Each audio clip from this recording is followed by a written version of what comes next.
In today's video, I'm going to teach you how to share a Trello board with someone not on your team. Whether it's a colleague who's interested in your project or a friend you're collaborating with, sharing your Trello board with outsiders can be a game changer for productivity and streamlined communication. Let's dive into the step-by-step process.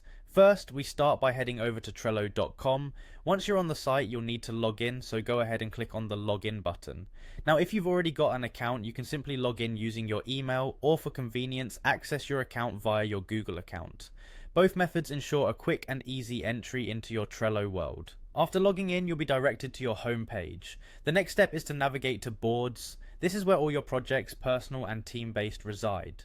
To find the specific board you wish to share, head to the Your Workspaces section. This is your command center where you can effortlessly manage all your project activities. Now click on the board you wish to share. Once inside the board, the share option will be visible. Go ahead and click on share.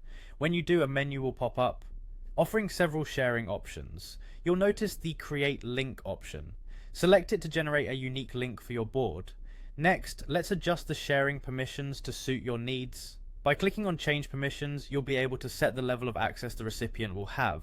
Depending on your preference, you can choose between as member or as observer. The member permission allows the recipient to interact fully with the board, while the observer permission will restrict them to just viewing without making any changes.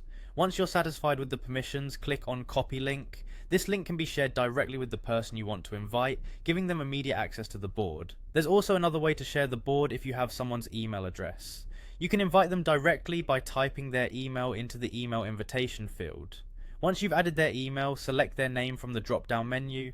Here, similar to before, you can set their permissions to either member or observer based on how much control you'd like them to have over the board. Finally, once everything is set, click on Share.